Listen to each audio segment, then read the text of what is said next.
చచ్చిపోతేనే నువ్వు బ్రతుకుతావు. మీకు తెలుసా, మరణం నుంచే పునరుత్థానం వచ్చింది. హల్లెలూయా. మరణం నుంచే జీవము బయట వచ్చింది. ఆమేన్.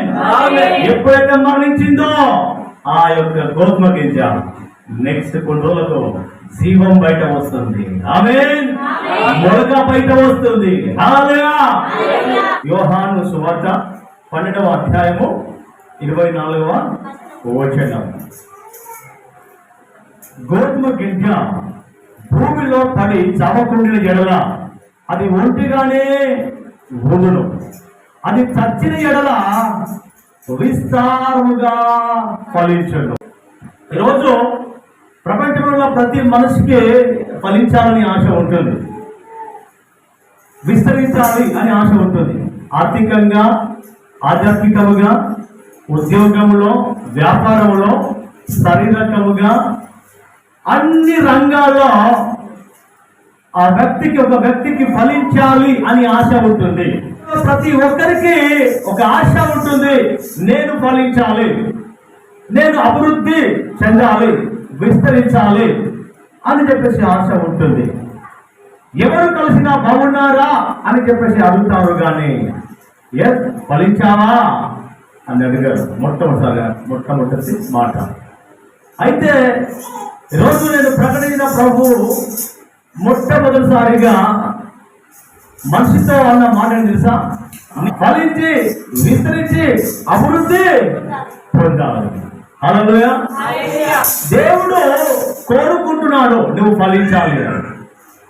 సృష్టికర్త అయినా నిన్ను సృష్టించిన ఆ దేవుడు, నిన్ను పెంచుతున్న ఆ దేవుడు, నిన్ను నడిపిస్తున్న ఆ దేవుడు, నువ్వు కావలసిన సమస్తము ఆయన ఇస్తున్న ఆ దేవుడు నీ నుంచి కోరుకుంటున్నాడు తెలుసా, నువ్వు ఫలించాలి, నువ్వు విస్తరించాలి, నువ్వు అభివృద్ధి పొందాలి అని దేవుడు కోరుకుంటున్నాడు. హల్లెలూయా. రాబోయే రోజుల్లో కృపా టెంపుల్ ఫలించాలి, విస్తరించాలి, అభివృద్ధి పొందాలి. ఆమేన్ చెప్తారా? ఆమేన్. ప్రతి కుటుంబం కూడా ఫలించాలి, విస్తరించాలి, అభివృద్ధి పొందాలి. హల్లెలూయా. ఫలించాలి అంటే, నువ్వు విస్తారంగా ఫలించాలంటే నువ్వు మొట్టమొదటిసారిగా నువ్వేం చేయాలి? నువ్వేం కావాలి తెలుసా? చచ్చిపోవాలి. ఏం చేయాలి? చచ్చిపోవాలి, మరణించాలి. గోధుమ గింజ భూమిలో పడి చచ్చిపోయిన తర్వాతనే ఏమవుతుంది? మరలా మొలకెత్తి ఎలా ఫలిస్తుందండి? ఒకటే, కానీ ఎన్ని గోధుమ గింజలు వస్తాయో. హల్లెలూయా. ఒక్కడి చనిపోతుంది కానీ ఎన్నో గోధుమ గింజలు ధారాళంగా వస్తాయి. ఆమేన్. కాబట్టి ఈరోజు నీవు చనిపోవాలి. ఏ విషయంలో చనిపోయాలి? శరీరాశ, నేత్రభాష, జీవము డంబము విషయంలో నువ్వు చచ్చిపోవాలి. నువ్వు ఆ విషయంలో చచ్చిపోకపోతే నువ్వు ఆత్మీయముగా ఫలించవు. ఆత్మీయంలో ఎదిగిన కొలది అన్ని విషయంలో నువ్వు ఎదగవు, ఒదగవు, అభివృద్ధి పొందలేవు. నువ్వు ఒకవేళ ఎదగాలి అన్నా, ఒదగాలి అన్నా, సమస్యలను ఓడించాలి అన్నా, అద్భుతంగా ఫలించాలి అన్నా, ప్రయోజకుడుగా కావాలి అన్నా, ప్రతిఫలముగా అనేక మందికి నువ్వు ఉండాలి అన్నా, నువ్వు మొట్టమొదటిసారిగా శరీరాశ, నేత్రాశ, జీవపు డంబము యందు నువ్వు మరణించాలి. మరణించకపోతే నువ్వు ఫలించవు. గోధుమ గింజ భూమిలో పడకపోతే అది ఫలించదు. ఒక సందర్భంలోనంట ఒక రైతంట గోధుమ గింజలు విత్తడానికి వెళ్తున్నాడంట. ఒక బస్తా గోధుమ గింజలు పట్టుకున్నాడంట. అలా వెళ్తున్నప్పుడు గోధుమ గింజలు మాట్లాడుకుంటున్నాయంట. ఈ రైతు వెళ్ళి వాడు ఇప్పుడు చంపేస్తాడుగా, ఇప్పుడు వెళ్ళి వాడు మట్టిలో కప్పేస్తాడుగా, అలా కప్పి వేయకుండా, అలా మేము చనిపోకుండా మేము ఎలాగైనా బ్రతకాలి, నువ్వు ఎలాగైనా బయటపడాలి. చావడానికి వీల్లేదు, మట్టిలో పూటడానికి వీల్లేదు, అని చెప్పేసి మాట్లాడుకుంటూ ఆ మాట్లాడుకుని కొన్ని గింజలంతా ఆ బస్తాల నుంచి ఆ రోడ్డు మీద పడ్డాయంట. అలా పడ్డ గోధుమ గింజలు అలా పడి ఉండి ఆ గోధుమ గింజలు రైతు తీసుకెళ్ళి ఆ పొలంలో విత్తాడంట. అలా విత్తిన తర్వాత ఇంటికి వచ్చాడట. ఆ లోపు పెద్ద లారీ వస్తుందంట. ఆ లారీ వస్తూ ఉంటే గోధుమ గింజలు పెద్ద లారీ వస్తుంది, మమ్మల్ని తొక్కేస్తుంది అని భయపడుతున్నాయంట. అలా భయపడుతూ వాటికి ఇంకేమైనా ఉందా? ఆ లారీ అమాంతంగా వచ్చి ఏం చేశాయి? తొక్కేశాయి. లారీలు వచ్చి తొక్కేస్తున్నాయి, మనుషులు తొక్కేస్తున్నారు. అలా తొక్కేసి ఏమవుతుంది? చెక్కలుగా మారుతుంది. చెక్కలుగా మారినా ఆ గోధుమ గింజలు ఒకరితో ఒకరు అంటారంట, ఈ కష్టము మనకే, ఈ కష్టము పాతి పెట్టిన ఆ గోధుమ గింజ కంటే ఎక్కువేమి కాదు. అవి పాతి పెట్టబడ్డాయి, అవి చనిపోయాయి. కానీ మేము ఇంకా మేము నల్లగొట్టబడినా, మేము విరగొట్టబడినా మేము ఇంకా బ్రతుకుతున్నామని చెప్పేసి ఆ గోధుమ గింజలు ఇంకా తన్ను తాము బలపరుచుకుంటున్నాయే కానీ మేము ఇంకా విస్తరించాలనే కోరిక మాత్రం వారికి లేదు. కొంతకాలము రానే వచ్చింది. వచ్చిన తర్వాత విత్తబడిన విత్తనములు మొలకెత్తాయి, పంట వచ్చింది, పైరు వచ్చింది. బస్తాలు చచ్చిపోయిన ప్రతి గింజ ఎన్నో గింజలుగా మారాయి. అనేక మందికి దీవెనకరంగా, ఆ కుటుంబానికి ఆశ్రయకరంగా మారింది. కొంతకాలంలో ఈ రోడ్డు మీద పడ్డ గోధుమ గింజలు అక్కడ ఉంటాయా? తుక్కు నలిపి గాలికి కొట్టుకొనిపోయి అవి ఫలించలేవు. అడ్రస్ లేకుండా పోతాయి. కానీ చచ్చిన గోధుమ గింజలు ఏ విధంగా అనేక మంది కడుపు నింపడానికి మళ్ళా అనేక గోధుమలు ఇవ్వగలిగినాయి. హల్లెలూయా, హల్లెలూయా. నంబర్ 1, ఈరోజు నువ్వు ఫలించాలి అన్నట్లయితే సహోదరుడా, చాలా మంది మనం అనుకునేది, అయ్యో ఆయన అంతగా హ్యాపీగా ఉన్నాడా అంటే ఆయన అన్ని వదులుకున్నాడు. ఒకటి వదులుకుంటే మరొకటి పొందుకుంటాడు. నంబర్ 1, నువ్వు చచ్చిపోవాలి. నంబర్ 2, చల్లేవారిగా ఉండాలి. నంబర్ 3, చాటించేవారిగా ఉండాలి. మొదటి పాయింట్, చచ్చిన వారి వలన ఉండాలి. చూద్దామా? ఆదికాండం 20 అధ్యాయంలో 3వ వచనం చదువుదామా?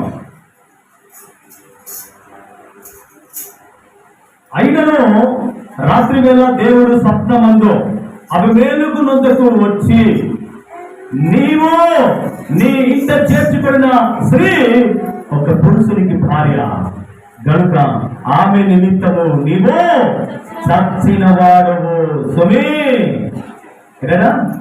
నువ్వు చచ్చిన వాడవు సుమి. అని దేవుడు ఒక్క మాట, ఒక అన్య రాజుతో, అబీమెలెకు రాజుతో, దేవుడు నమ్ముకున్న వ్యక్తి కాదు ఆయన, ఒక అన్య రాజుతో దేవుడు మాట్లాడినప్పుడు ఆ మాట ఆయన విన్నాడు, ఆ మాట ఆలకించాడు. ఆలకించిన ఆయన చచ్చిన వాడి వలె ఉన్నాడు. ఏ విషయంలో? పరాయి భర్త యొక్క స్త్రీ లేదా భార్య ఆయన దగ్గరగా ఉన్నప్పుడు కూడా చచ్చిన వాడి వల్ల ఏమి చేయకుండా, ఏమి ఆశించకుండా, చెరపకుండా చచ్చిన వాడి వలె ఉన్నాడు ఆయన. గమనించండి వాక్యం సహోదరుడా, ఈరోజు మనము ఏ ప్రాంతంలో ఉంటామో, ఎక్కడ ఉంటామో, ఈ లోక సంబంధమైన నేత్రాశ విషయంలో, లోక సంబంధమైన శరీర ఆశ విషయంలో, జీవపు డంబం విషయంలో మేము చచ్చిన వాడి వలె ఉండాలి. పాపము జోలికి వెళ్ళకుండా మేము చచ్చిన వాళ్ళ వల్లగా ఉండాలి. అబీమెలెకు ఆ రోజు చేయడానికి అవకాశం ఉన్నప్పుడు కూడా ఆ పాపిష్టి విషయంలో ఆయన దేవుడి మాట ఆలోచించాడు. కాబట్టి రాత్రంతా అక్కడ ఉన్నప్పుడు కూడా ఆ స్త్రీని ముట్టకుండా చచ్చిన వాని వల్లే ఉన్నాడు. కాబట్టి పాపాన్ని జోలికి ఆయన వెళ్ళాలా. ఈరోజు వాక్యం సహోదర ఈరోజు నువ్వు పరాయి స్త్రీ చూసినప్పుడు కావచ్చు, నీ దగ్గర అనుకూలంగా ఒకవేళ మాట్లాడుతున్నప్పుడు కావచ్చు, ఎస్ నువ్వు ఆ విషయంలో ఎలా ఉండాలి? చచ్చిన వాడే ఉండాలి. ఎందుకంటే శరీరం అన్నప్పుడు ఎన్నో ఆశలు కోరికలు ఉంటాయి. ఆ ఆశలు కోరికలు ఎస్ దేవునికి విరుద్ధమైన వాటన్ని కూడా చచ్చిన వాడే ఉండాలి. ఒకవేళ చావలేదా నువ్వు బ్రతికి ఉండి చస్తావు. నువ్వు బ్రతికి ఉండి కూడా నీవు చావేంటో ఆయన నీకు చూపిస్తాడు. కాబట్టి గమనించండి. ఎస్ అంతేకాదు నువ్వు పాపిష్టి స్థలాలకు, పాపిష్టి ప్రయత్నాలు చేస్తూ ఒకవేళ చూస్తున్నట్లయితే పాపిష్టు స్థలాలకు, పాపిష్టు అలవాట్లకు, పాపిష్టు తలంపులకు నువ్వు చచ్చిన వాడి వలె ఉండాలి. ఈ లోక సంబంధమైన పాపం విషయంలో నువ్వు చచ్చిపోవాలి. ఈ లోక సంబంధమైన తలంపులను నువ్వు చచ్చిపోవాలి. ఈ లోక సంబంధమైన త్రాగుడికి, ఈ లోక సంబంధమైన ఆలోచనలకు చచ్చిపోవాలి. ఈ లోక సంబంధమైన జీవితము చచ్చిపోవాలి. ఇలా ఎప్పుడైతే నువ్వు చస్తావో నీలో నుంచి జీవం పుట్టుకు వస్తుంది. ఆమేన్. ఎప్పుడైతే నువ్వు మరణిస్తావో నువ్వు పునరుత్థానంగా మారుతావు. హల్లెలూయా. మరణం నుంచి పునరుత్థానం వచ్చింది. చనిపోవడం వల్లనే జీవం పుట్టుకు వచ్చింది. ఈ రోజు విస్తారంగా ఫలించాలి, విస్తారంగా నువ్వు దీవించబడాలి, విస్తారంగా నువ్వు ప్రతిఫలం పొందుకోవాలి, అభివృద్ధి పొందాలి, ఆశీర్వాదం పొందుకోవాలి, దీవించబడాలి, ఆశ్రయించబడాలి అనుకున్నట్లయితే నీవు ఈ లోక సంబంధమైన విషయంలో, పాప సంబంధమైన విషయంలో నువ్వు చచ్చిపోవాలి. చచ్చిపోకపోతే నువ్వు నీలో జీవము రాదు, ఆత్మీయ జీవము రాదు, క్రీస్తువులో బ్రతకడు. చచ్చిపోకపోతే నువ్వు ప్రార్థన జీవితం నీలో ఉండదు. చచ్చిపోకపోతే ఆత్మ సంబంధంగా కాదు నేను చెప్పేది. శరీర సంబంధమైన శరీరాశ, నేత్రాశ, జీవోటర్మము, లోకములో, పాపములో నువ్వు చనిపోకపోతే ప్రార్థన జీవితం నీలో ఉండదు. వాక్యము చదవము, మందిరానికి రావు. ఎందుకని? నువ్వు చనిపోలేదు కాబట్టి. ఆ విలువలు ఏంటో అర్థం కాదు, ఆ ఫలింపు ఏంటో అర్థం కాదు, ఆ విస్తరణ ఏంటో అర్థం కాదు. నువ్వు బహుగా దీవించాలి, బహుగా విస్తరించాలంటే నువ్వు చనిపోవాలి. నువ్వు చచ్చిన వాడిగా ఉన్నట్లయితే నువ్వు కలిగి ఉన్న సమస్య కాదు. నువ్వు చచ్చిన వాడిగా ఉన్నట్లయితే నువ్వు కలిగి ఉన్న నీ మార్గాలు ముయ్యబడి ఉన్నాయా? ఆర్థికంగా ముయ్యబడి ఉన్నా, ఆరోగ్యంగా ముయ్యబడి ఉన్నా, ఆత్మీయంగా ముయ్యబడి ఉన్నా, గర్భఫలము ముయ్యబడి ఉన్నా, నువ్వు కలిగిన ప్రతి ఆశీర్వాదము ముయ్యబడి ఉన్నా, నువ్వు చచ్చిన వాడి వల్ల నువ్వు కనిపించినట్లయితే, చచ్చిన వాడి అంటే నువ్వు ఆత్మీయంగా ఉన్నట్లయితే నీలో మార్గాలు దేవుడు తెరబడుతున్నాడు. నమ్మినట్లయితే గట్టిగా తప్పకుండా అబ్రహాము దేవుని ప్రార్థింపగా దేవుడు అబీమెలెకును, అతని భార్యను, అతని దాసులను బాగు చేసెను. వారు పిల్లలు కనిరి ఏలైనగా అబ్రహాము భార్యను సారాను బట్టి దేవుడు అబీమెలెకు ఇంటిలో ప్రతి గర్భమును మోసి ఉండెను. చూశారా? ప్రతి వారి సంతతిలో, వారి కుటుంబంలో భార్యలు, పక్షులకు కావచ్చు, పశువులకు కావచ్చు, అన్నిట్లో గర్భం ఇయ్యబడి ఉంది. ఎప్పుడైతే ఈ అబీమెలెకు దేవుడి మాట విన్నాడో, దేవుడి మాట విన్న అబీమెలెకు పాటించాడు, ఆలకించాడు. అలా ఆలకించిన ఆయన ఈ యొక్క లోకంలో రెండు రకాల పరిస్థితులు అంట. ఒకరేమో అవకాశం రాకుండా పరిస్థితులు అంట, మరొకరు అవకాశం వచ్చినా చెయ్యని నిలబడే పరిస్థితులు అంట. యోసేపు లాంటి పరిస్థితులు. అవకాశం వచ్చినా అలాంటి నీచమైన, హీనమైన అలాంటి దానికి వెళ్ళకుండా పరిస్థితులను కాపాడుకునే పరిస్థితులు ఉంటారు. కొంతమంది అలాంటి అవకాశం రాక పరిస్థితులుగా ఉండేవారు ఉంటారంట, భక్తులు సర్వేస్తారు. సో ఏది ఏమన్నప్పుడు కూడా ఈయన మాత్రము, ఎవరు ఈ అబీమెలెకు మాత్రము అవకాశం వచ్చినప్పుడు కూడా తన్ను తాను చచ్చిన వాడి వలె ఉన్నాడు. హల్లెలూయా. తన కలిగిన కోరిక విషయంలో ఇది ధర్మము కాదు, ఇది న్యాయము కాదు అని ఎప్పుడైతే ఆ దేవుని మాట విన్నాడో, ఆ విన్న ఆ రాజు ఆ రోజు తన మనసు మార్చుకొని చచ్చిన వాడి వలె ఉన్నప్పుడు దేవుడు ఆయన గృహంలో, ఆ కుటుంబంలో, ఆయన సంతతిలో ముయ్యబడిన గర్భమును దేవుడు తెరిచాడు. హల్లెలూయా, హల్లెలూయా, yes, తెరిచాడు. వాళ్ళు అబ్రహాము ప్రార్థించినప్పుడు వాళ్ళు పిల్లలు కనిరి, దేవుడు వారి గర్భమును బాగు చేశాడు. ఆమేన్. ఏం జరిగింది? చచ్చిన వాడిగా ఉన్నప్పుడు, లోక శ్రమమైన పాప విషయంలో, శరీర శ్రమమైన పాప విషయంలో అబీమెలెకు చచ్చిన వాడిగా ఉన్నప్పుడు చనిపోయి ఉన్నా, మళ్ళా జీవము రాకుండా, మళ్ళా పుట్టకుండా ఉన్నా ఆ గర్భమును తెలిసి నూతన జీవాన్ని ఆయన పొందుకున్నాడు. పిల్లలు కన్నారు వాళ్ళు. హల్లెలూయా, హల్లెలూయా. కాబట్టి గమనించండి, ఏ విషయంలో మేము చచ్చిపోవాలి చూద్దామా? మొదటి తిమోతి పత్రిక చూద్దాం. ఏ విషయంలో చనిపోవాలి? మొదటి తిమోతి 5వ అధ్యాయం 6వ వచనం. సుఖ భోగముల యందు ప్రవర్తించున్నది బ్రతుకుచుండియో చచ్చినదై ఉండును. ఒకవేళ సుఖ భోగములు కలిగి నువ్వు బ్రతుకుతున్నావా?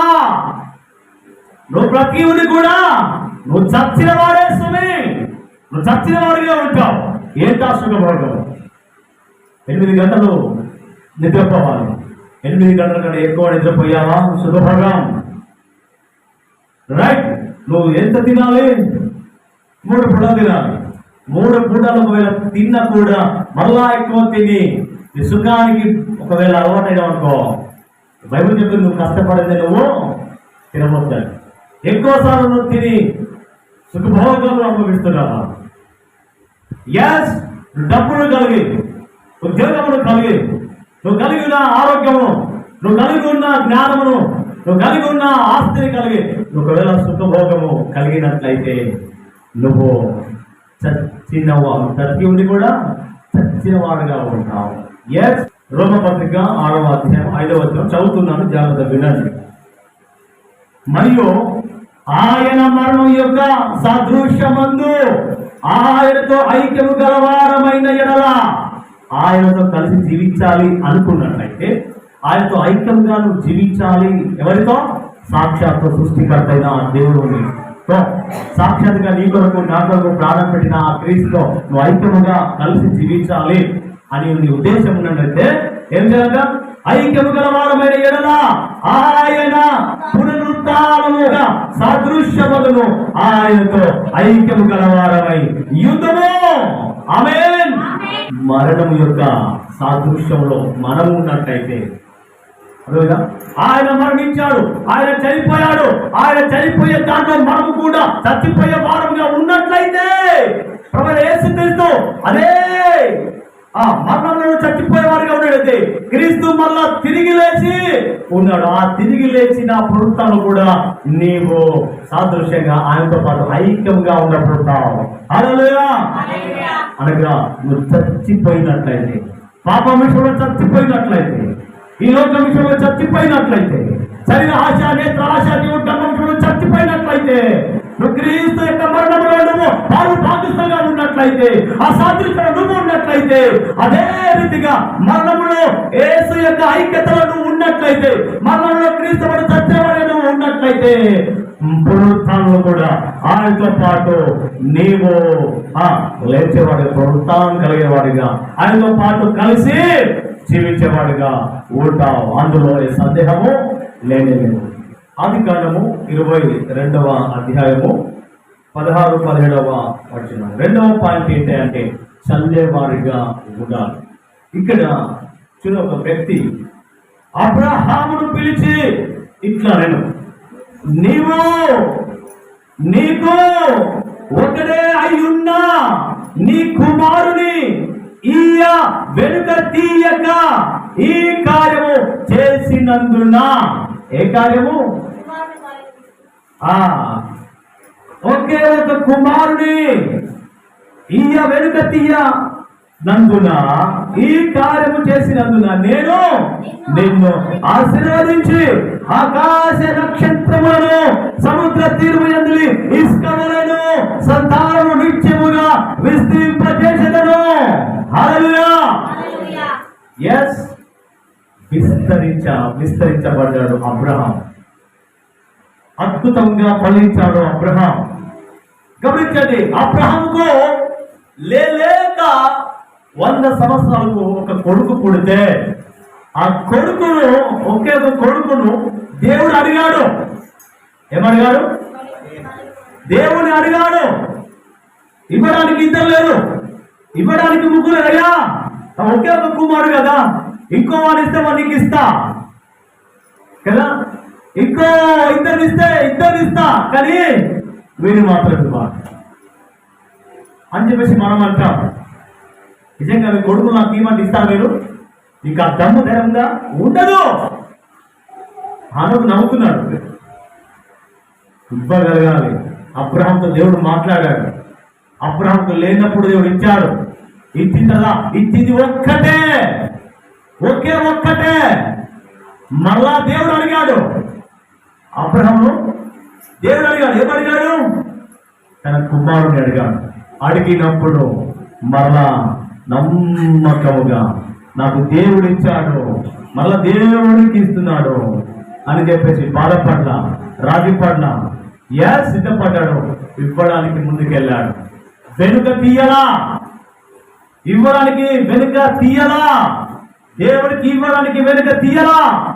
కాబట్టి అబ్రహాము విస్తరించబడ్డాడు. అబ్రహాము దీవించబడ్డాడు. ఎలా? ఆకాశ నక్షత్రాలు చూశారా? సముద్రం యొక్క ఇసుకలు చూశారా? అలా నేను దీవించమన్నాడు. ఈరోజు అదే నెరవేర్చబోతుంది. అంతగా విస్తరించబడ్డాడు. కారణం తెలుసా? ఒక్కటి ఉన్నప్పుడు ఆ ఒక్కటి కూడా దేవునికి ఇచ్చినప్పుడు. హల్లెలూయా! 5 రొట్టెలు 2 చేపలు ఉన్నాయి. పిల్లల స్వభావం తెలుసా? ఇవ్వరు. కానీ ఆయన ఆ రోజు ఉన్నదంతా 5 రొట్టెలు 2 చేపలు దేవునికి ఇచ్చేశాడు. దేవుడు కృతజ్ఞతలు చెల్లించాడు. అంటే అక్కడ 5,000 మంది తిని 12 గంపలు మిగిలాయి. హల్లెలూయా! ఒక్కటి కూడా దాచుకోకుండా ఉంచుకోకుండా దేవుడి చేతిలో పెట్టినప్పుడే దేవుడు వారిని గొప్పగా అనేక మందికి ఆహారం పెట్టగలిగాడు. అనేక మందికి దేవునికి దీవెనకరంగా మార్చబడ్డారు. ఒక వృద్ధురాలు, ఆమె దగ్గర 2 కాసులే ఉన్నాయి. 2 కాసులు అంటే 2 రూపాయలే. మనం ఇప్పుడు మన జీవితం అది చీపు లేని విలువలు లేని 2 రూపాయలు. కానీ ఆ రోజుల్లో బంగారం కాయించిన అవే ఆమె జీవితానికి ఆధారం. అలాంటప్పుడు ఆ 2 కాసులు తీసుకువచ్చి దేవుని యొక్క స్థలంలో పెట్టినప్పుడు దేవుడు ఆమె గురించి సాక్ష్యం ఇచ్చాడు. అందరికంటే ఈమె ఎక్కువ పెట్టింది. హల్లెలూయా! వాస్తవంగా వాళ్ళు 10 కాసులు వేయవచ్చు, 20 కాసులు వేయవచ్చు, 100 కాసులు వేయవచ్చు. వాడు ఉన్న దానిలో కొంత దాచుకొని కొంత వేసారు. కానీ ఈమెలో ఉన్నదంతా కూడా వేసింది. కాబట్టి ఆమె కనపరచబడింది. అనేక మంది ఆమె కనపరచబడింది.